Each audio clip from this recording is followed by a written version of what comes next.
Det er en halv til en helt almindelig folkeskole, som skal kunne så meget som muligt for en rimelig pris.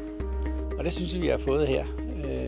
Den kan blandt andet deles op på midten, og så kan den deles op yderligere med nogle net, så flere kan bruge den samtidig. Og det er jeg rigtig glad for. Blandt andet har vi haft lidt idræt, mens vi har haft borde og stole stående i den anden halvdel. Vi lagde vægt på et egetræsgulv, fordi vi synes, det harmonerer godt med det gamle. Hvilke facader har den, og vil det passe godt ind? Og det synes vi, man har sluppet rigtig godt afsted med. Og så spiller pris selvfølgelig helt sikkert også en stor rolle. Vi har været ovenud tilfredse.